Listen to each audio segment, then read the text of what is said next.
প্রথমে এই ডিপজলকে বললো কি আপনি একটু নামাজের পরে এলান করে দিয়েন যাতে সবাই একটু বসে। তাই ডিপজল নামাজের পরে তার মতো করে এলান করতেছে এইভাবে, ইনশাল্লাহ ভাই বাকি নামাজের পরে মসজিদি মানে কিনের কথা হইব। ওই মুসল্লি তোরা গলতে ববি, নাইলে কিন্তু সানডে মানডে ক্লোজ করে দিব, কয়া দিবাল আছি। তো সবাই তো ভয়ে বসে গেছে, সর্বনাশ যেই লোক এলান করছে না বসলে তো খবরই আছে। তারপরে ওই প্রথম যে ইমানের বিষয়টা, কালেমার বিষয়টা দেওয়া হলো মিশা সওদাগরকে, যে আপনি একটু কালেমার বিষয়টা আপনার মতো একটু সাজাই গুছাই বলেন।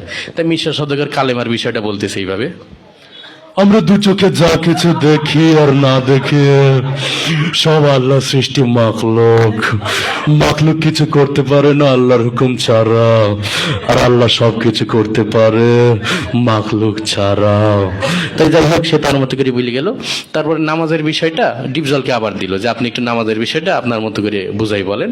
তাই ডিপজল নামাজের বয়ানটা করতেছে এইভাবে, এই আল্লাহ রাসূল যেমতে যেমতে নামাজ পড়ছে আর সাহাবী গো শিখাইছে অমতেই নামাজ পড়তে হইব, বোঝো নাই মাসলাডা দুধু খা ওই নরসাব নামাজ শিখাই দিবি। যাই হোক সে তার মতো করে বললো। তারপরে জিকিরের বিষয়টা দিয়ে হলো কাবিলাকে, যে আপনি একটু আপনার মতো করে কি জিকিরের বিষয়টা একটু বুঝাই বলেন। তাই কাবিলা জিকিরের বয়ান করতেছে এইভাবে, ওর হালতে মাওলা পাকে জিকির তোমার দিলের ভিতরে টাস টাস দিয়ে বাজতে থাকবে। জিকির হইলে যদি তুমি কবরের ভিতরে হান্দাইতে পারো তাইলে তো বাইসেই গেলা, আর জিকির না হইলে কবরে হান্দাইলে ফেরেশতারা তোমার 14 শিখের ভিতরে হান্দাই দেবে। যাই হোক সে তার মতো করে বলে গেল। তারপরে একরামুল মুসলিমিন, মুসলমান পরস্পর হৃদ্যতা ভালোবাসা, এটা দিয়ে হইলো নায়ক ওমর সানিকে। তো ওমর সানি তার মতো করে বুঝাই বলতেছে এইভাবে, একজন মুসলমান আরেকজন মুসলমানের দুঃখ কষ্ট ভাগাভাগি করে দেওয়ার নাম একরামুল মুসলিমিন। চৌধুরী সাহেব আমরা গরিব হতে পারি, আপনার মতো বদদিন নই, আমি গত মাসেও 3 তিল্লা দিয়েছি। যাই হোক সে তার মতো করে বললো। এরপরে ওই সহিনিয়ত, আমরা যা কিছু করবো একমাত্র আল্লাহকে রাজি খুশি করার জন্য করব, এটা দেওয়া হইলো নায়ক মান্নাকে। মরহুম মান্না এসে তার বয়ানটা করতেছে এইভাবে,